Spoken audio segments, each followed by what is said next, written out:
Welcome to another episode of Behind the Dreamers. I'm your host, Jennifer Loading, and we are talking to the achievers, the creators, the magic makers, and the dreamers. These are our friends, these are your friends, and they are living the extraordinary. Well, I'm so excited about my guest today. I think you guys are going to be in for a treat. I say that every time because we always get amazing guests on this show, but she says that she went from being broke and broken to being a philanthropic multi-entrepreneur, from trauma survivor to soul searcher and manifesting maven, from anxious and afraid to badass iron sister, love this, and from midlife standstill to an adventurous nomad. She says she changed her life, and so can you. And so you guys, I'm so excited to chat with her today. This is going to be so much fun. But we do have to do a quick shout out for our sponsors. This episode is brought to you by Walt Mills Productions. Need to add excitement to your YouTube videos or some expert hands for editing? Look no further. Walt Mills is the solution you've been searching for. Walt is not only your go-to guy for spicing up content, he's the force behind a thriving film production company with numerous titles in the pipeline. Always on the lookout for raw talent, Walt is eager to collaborate on film and internet productions. With a background deeply rooted in entertainment and promotion, Walt Mills leverages years of skills to give you the spotlight you deserve. Want to learn more about Walt and his work? Head on over to waltmillsproductions.net and let your content shine. All right, so Sabine Schoepke is a master at helping midlife professionals reinvent themselves. As a seasoned business and life coach, an engaging best-selling author, speaker, and dedicated podcaster, she embodies the spirit of transformation. But that's not all. Sabine also stands tall as a bodybuilder, showcasing her commitment to mental and emotional strength and physical prowess. Through her challenges, including personal trauma and a battle with cancer, her mantra, clarity changes minds, changes lives, is a testament to the power of clear mind and a strong mindset. So Sabine, welcome to the show. I am so excited to chat with you today. Thank you so much. I'm so happy to be here. This can be so much fun. And I know Yes. you and I got to talk like before we even did this show. And I was like, oh my gosh, I love this woman. I'm like, I got to introduce you to somebody else because I love all my powerful, dynamic, and as you said, badass iron sister. I love these kind of women because I think you gals just have grit and tenacity and persistence and all the things that just make you incredible. So this is going to be fun. I'm excited. Yes, me too. All right. So I want to open this up because I know you're calling in from around the world now. And I want to start there because I think, when I talk about the Behind the Dreamers, I talk about living the extraordinary. And I think it's, I always say the message on this show is about showing people that people are living extraordinary lives because they're making different decisions in their lives. They're choosing to do the different. And so you've done this. And I think you've done this over and over and over. It's not been a one-time thing. But you're calling in from around the world now. And I want to start there. Like, tell us a little bit about where you are right now and what you're doing. Okay, so I am currently sitting in a little mountain home in the German Alps. And I recently relocated to this place on December 31st. I got on a plane with 2 suitcases and from Los Angeles and arrived here in my little wooden home. And I gave up everything I had in LA. I sold my company last year. And then as my kids left home for college and I was sitting there in the house by myself, I was like, what am I doing here? So I sold the house, I sold my car, I sold all my belongings, and I narrowed it all down to 2 suitcases. And here I am. It's so fun. This is Trying so fun. something new, something different. I was ready for something different. And, so it's a journey. I've been here for 4 weeks now, and every day I discover new things that challenge me. But the first week was rough because I was really sick too, and I laid there by myself, and I'm like, what did I do? Oh my God, I have no more home, I have no more stuff, I have nothing. Like, what did I do? But in the meantime, I learned to embrace this, and I feel like every time there's another little wave of something where I'm like, oh my God, what do I do? Like, I don't know. This is all so foreign to me. I remind myself that this is actually the stuff that makes us grow, and that this is a good thing. It's proof of things evolving, of me growing, of me becoming even more courageous. And when I look at it that way, I'm okay. I'm like, okay, So bring it on. Let's do this.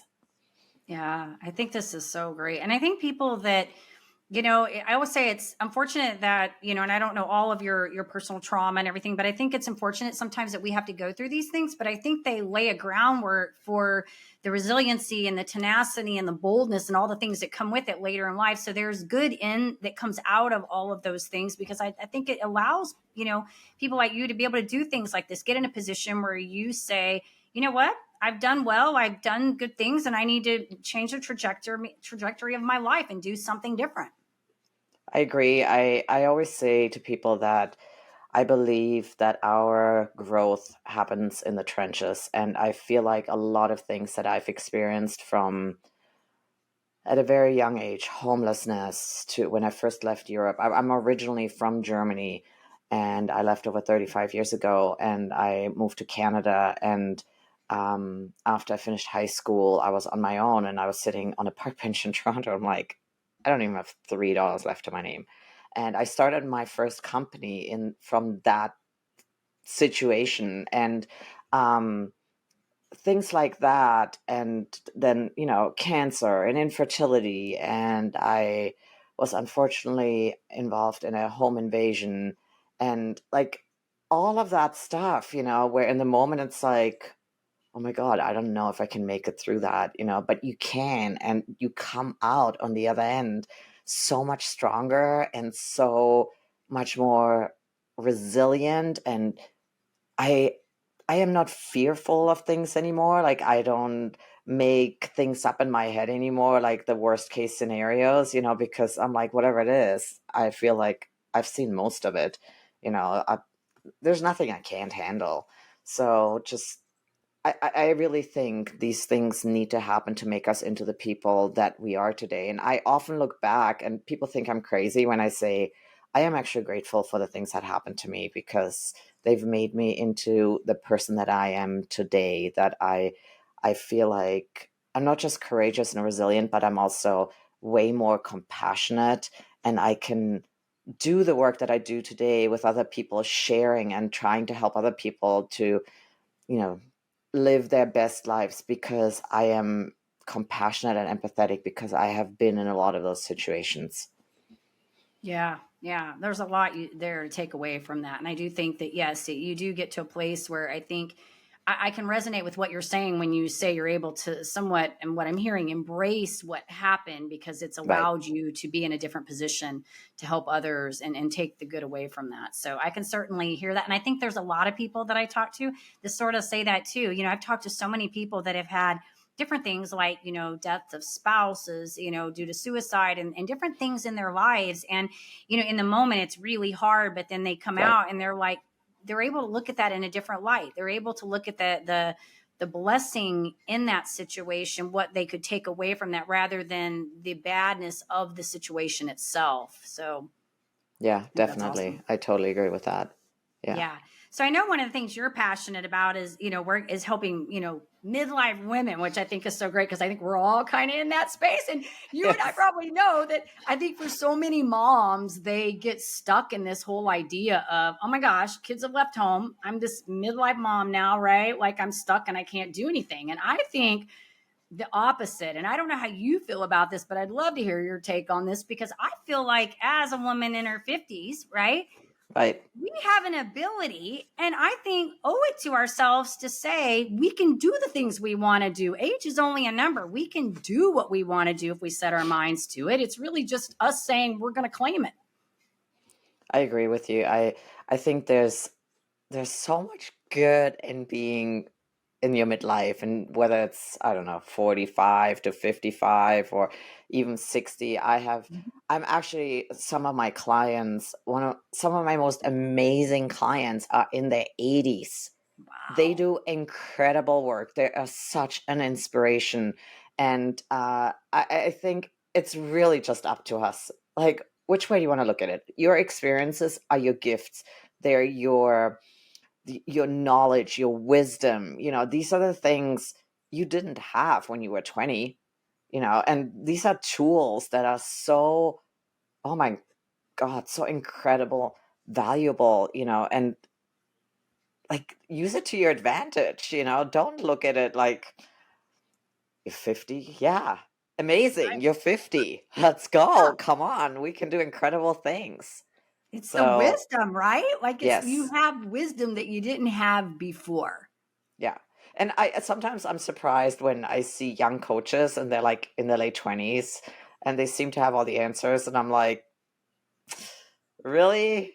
You haven't seen half of it. What are you talking about? How can you seriously give advice on stuff that you've never had kids, you've never dealt with cancer, you've never, like there's a Yeah. lot of things that like we said, they're the gifts that make us stronger and like that wisdoms, those experiences that we've had are worth so much. So, yeah, no, I think it's great. I've never felt better in my life, honestly. Like physically, emotionally, spiritually, I would not want to go back to being 20. Heck no. Yeah. Yeah. No. I'm with you.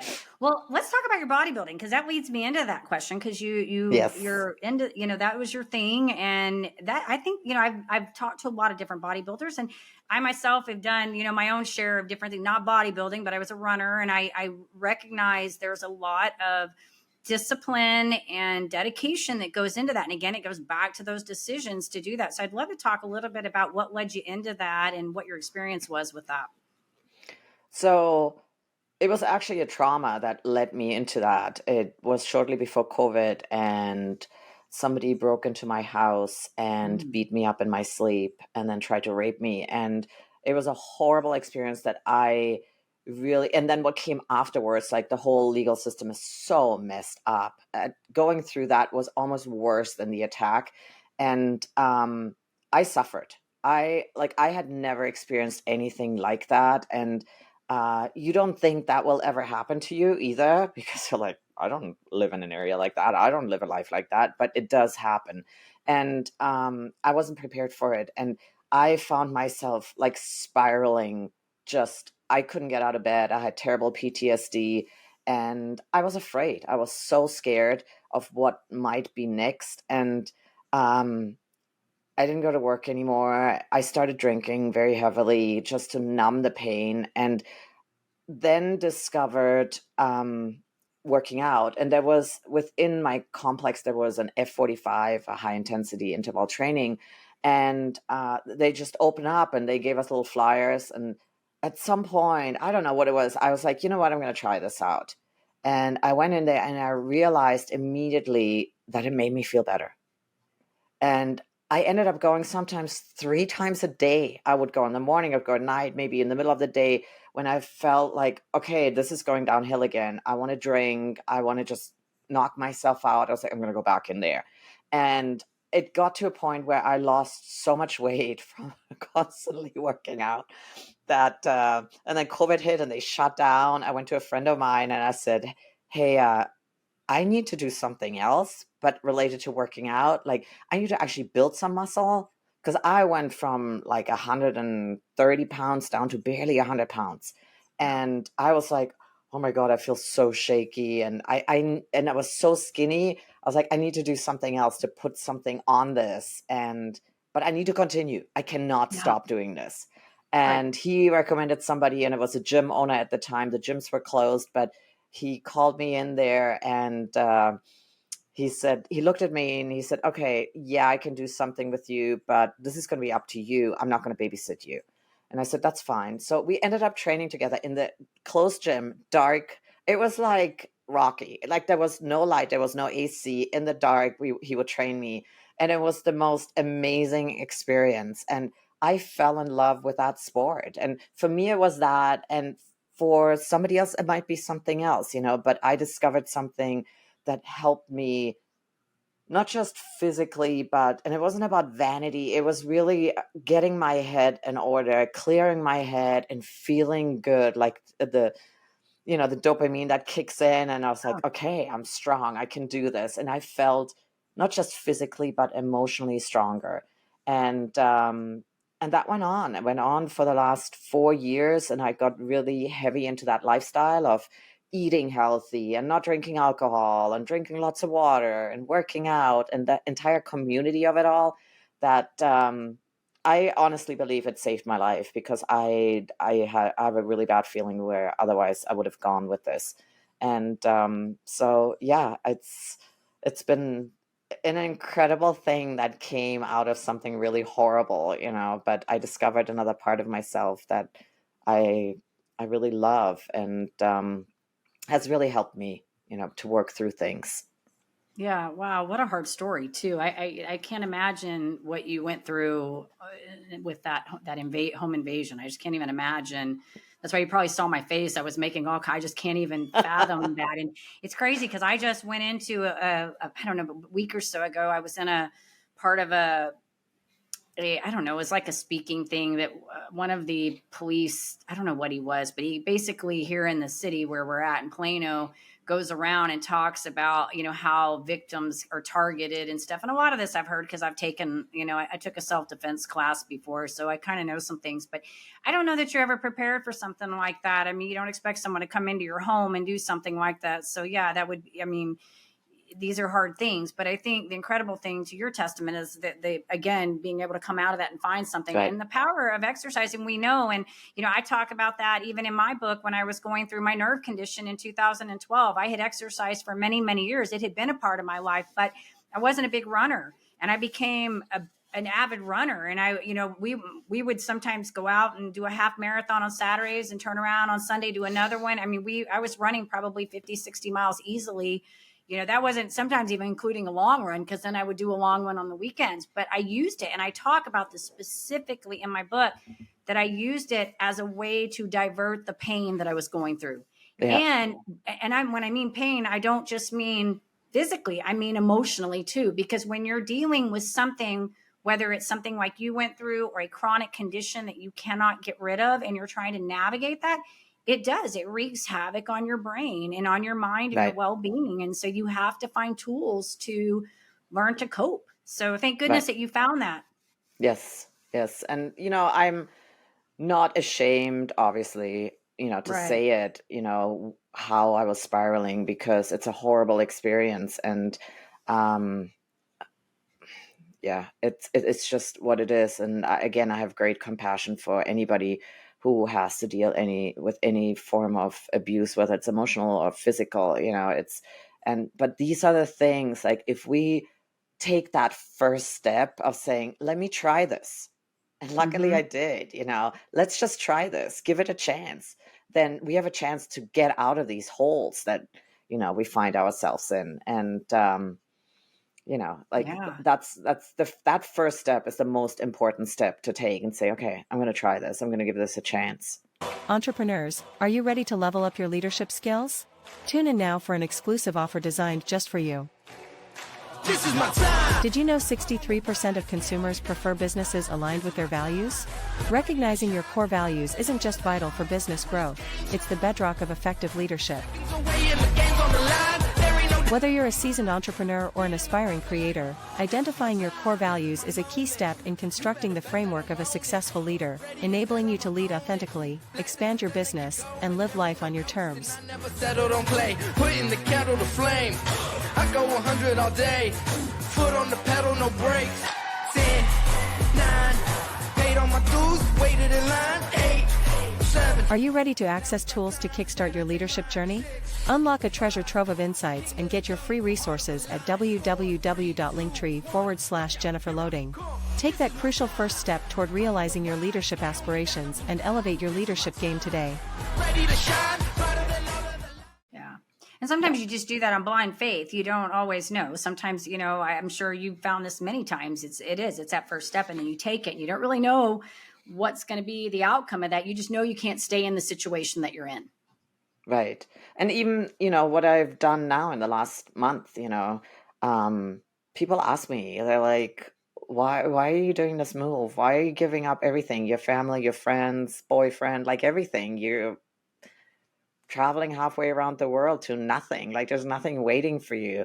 And it's one of those things, like, I don't know, I felt this calling to do this. And I've had a multitude of little reasons that I could argue for this. Sure. But there was like a million reasons against it. But it's no, you have I have at this point in my life, and that's something else I feel like we have at 50 that we don't have at 20, or we're not aware of at 20. Like Right. this inner calling, this instinct, this innate knowing that this is what I need to do. I can't tell you exactly why, but it feels so right, and I'm going to do this. And at this point, I have the faith in this feeling that it's going to be fine. And yes, I do not have all the answers. I don't know. I don't know exactly how this is going to work out and what I need to. I don't know the hows. I don't know, but that's Right. okay. And I have faith in that it's all going to reveal itself. All I need to do is take that first step. And there's many little first steps in this place. I'm like, I don't know how to do this, but I'm just going to go and try. Let's see what happens, And yeah, it great. all magically always works out. Yeah, I think it's great. I think too, wouldn't you say that you're also in that accepting responsibility too, right? Like Oh, yeah. you're saying I'm doing this and I don't know what's going to happen, because I think that's what I always say about myself. I always say I own my choices, like good or bad. Yeah. I'm okay if I'm going to jump. I'm not going to jump toe in. We're going to dive in, and if it fails, it fails. But I'm going to own it. I'm going to say, Yes. yeah, I did that, screwed up. It's okay.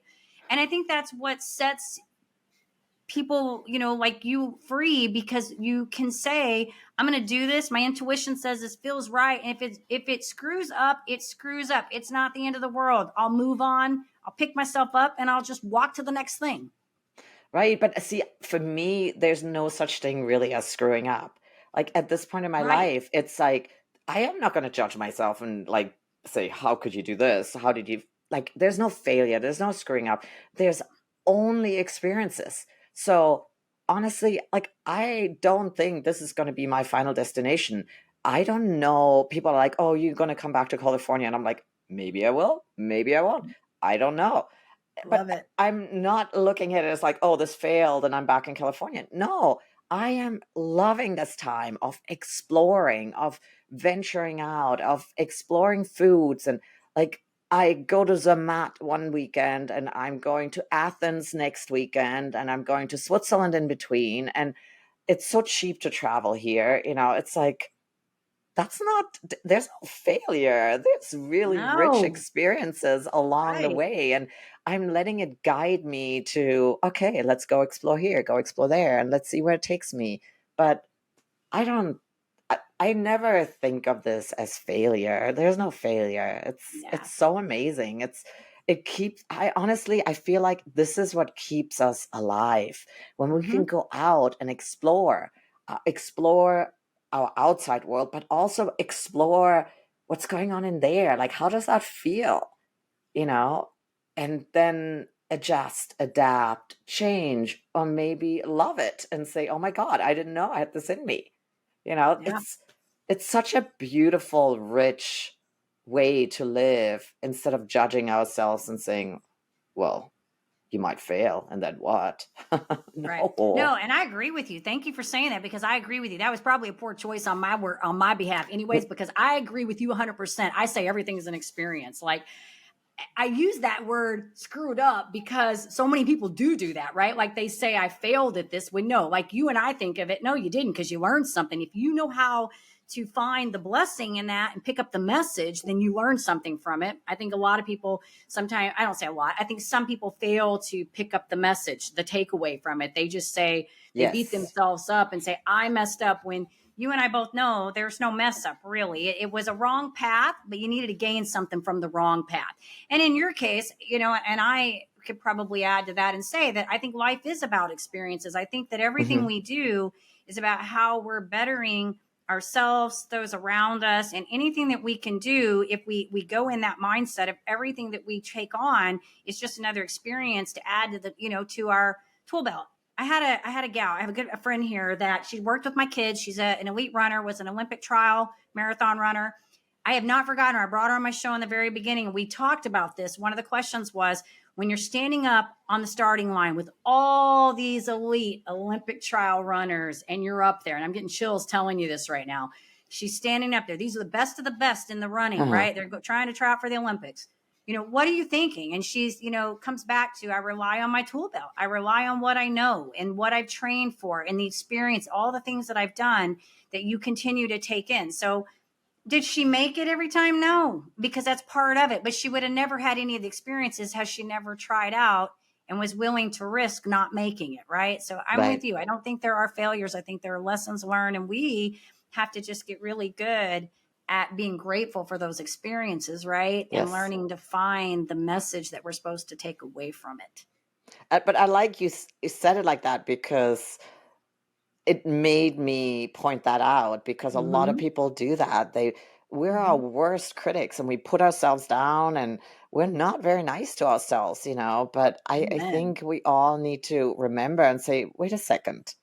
No, you did make the best choice that you knew at the time for whatever reason.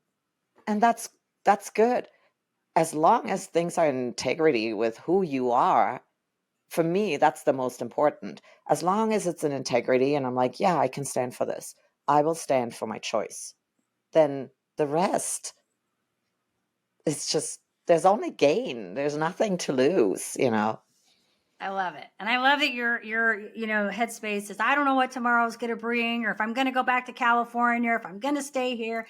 I think that's great. And I think that that's how we have to be open to opportunity and things that come, because our priorities change. Yes. We enter different phases of our lives, and we decide, at one point, when our kids are growing up, they're our priority. Not that we don't love our kids when they're older, but when they're younger, our priority is there to guide them and lead them. And then at some point they kind of take off and they're doing their lives and doing their things, and we enter into a different domain where now we have freedom to do other things. And I think that's what's beautiful, is that when you get to a place where you're saying, I can take in these enriched experiences. I don't know where tomorrow's going to lead me. I may be doing something different, but you're living out your extraordinary. And that's really what this is all about. Right. Right. And I'm very grateful that I've found a way to do what I love to do at the same time. Like, I work with my clients while I'm here. It makes no Mm-hmm. difference because they're all over the map anyways. Right. I record my podcast episodes. I have my mic with me or headphones, and like, I can get to do everything that I love to do no matter where I'm at. So Right. it all fits together so perfectly. So I feel very grateful that, I get to do all of the things that I want to do. But at the same time, these are the results of our choices, and we have nobody else to blame but ourselves if it doesn't feel good. If Yeah. it doesn't feel good, yes, sometimes, I mean, I would have never done this, I don't know, 3 years ago when my kids were still in high school. Like, I would have never left my kids, but my kids moved on. So now it was, like, now it was up to me to say, okay, what am I going to do?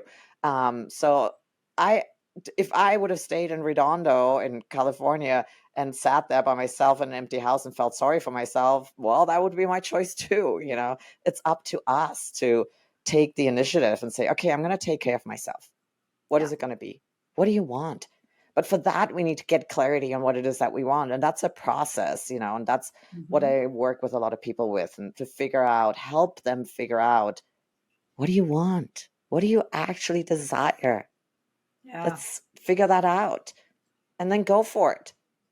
Yeah, that's a hard thing for a lot of people, because you ask Yeah. them that question, they don't always know, right? Like they're No. conditioned to think what they've been thought they want, and if they really just start digging in deep, they really start recognizing that a lot of things they're probably doing in life aren't really in alignment with what they really Mm. want to be doing, right? And it can be a wake up call. Sometimes you have these crises, and that's what says, "Hey, what am I doing? And why are these things happening in my life?" I'm not saying bad things, because bad things do happen to good people. I'm talking about when we have repetitive bad patterns that we're doing, picking poor choice, jobs, men, whatever the case is in our lives, Right. right? These poor choices. We start looking and going, they're not in alignment with who we are and what we want in our lives. And so I love that you brought that up.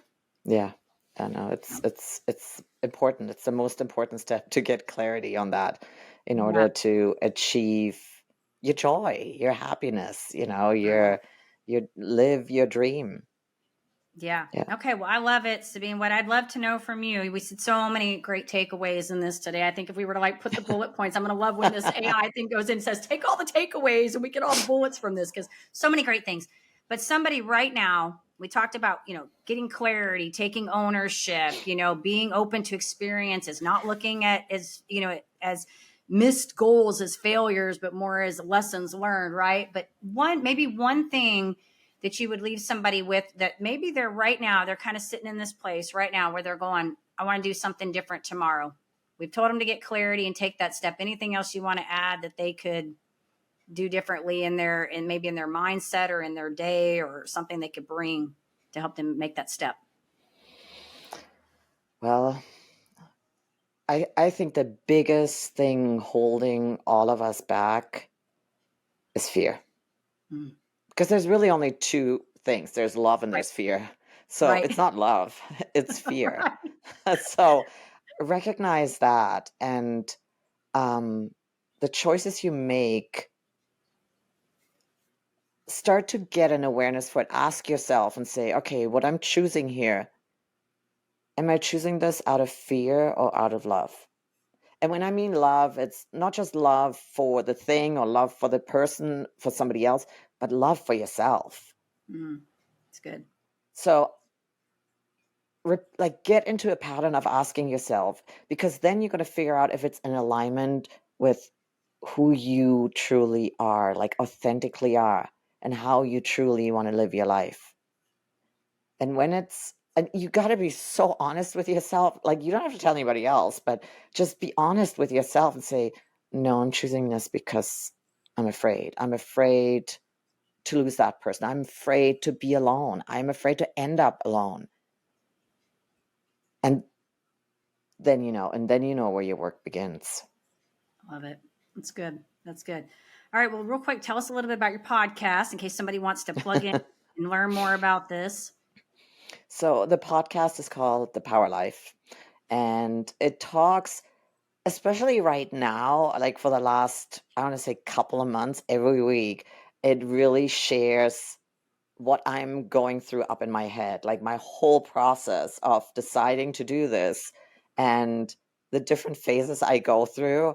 And the funny thing is, like, I sit down and I have an idea of what I want to talk about. And then as I'm recording this, I'm actually working through my challenges. And at Wow. the end, I'm like, well, thank you very much. All right. So it's been a lot of fun to share, like to really share what's going on. And like this morning, I had 3 things I had worked on over the weekend. I'm like, oh my God, I need to record this. And I recorded 3 episodes at once. I'm like, okay, this was one. Let's do another one. This needs to come out, of my head, and I need to finish processing this. So it's really fun. It's life, life as in like life as what it's going on right here. It's very raw. It's very authentic. And yeah, it's like I feel like I'm sharing, like I'm talking to you. It's okay. Let's talk about this. What's going on? Yeah. Oh my gosh. I So love it's it. yeah, it's me. It's just Yeah. raw and authentic me. I love it. I love it. And so what website do we send them to? I guess if they want to catch up with you, I'm sure after listening to this, there's going to be some people out there that want to find out what you're doing, follow this story, and see where you end up. Where do we want to send them? So the easiest is my website. It's called thepowerlifecoach.com. And there is links to the podcast, and there's links to my social media. I'm pretty active on LinkedIn. And I've been neglecting a little bit the other ones just because it's been too much work, and with the move and everything. So thepowerlifecoach.com. That's really the best Yeah. place to get started.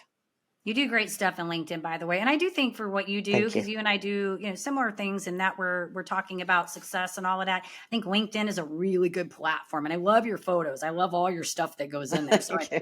you're doing a great job, in that particular platform. So keep doing your Thank thing. you. And I go back to this whole badass Iron Sister thing. I love it because I think that it's just embodies you. And I'm excited to see, where you travel and what you end up, along this journey. I think it's fun and you're in a great place. So I say kudos to you for being able to you worked hard, you put yourself in this position so that you could do this. Thank you. I appreciate it. Yes, Fun. it's very exciting. I'm looking forward to continuing to share. Very cool. Very cool.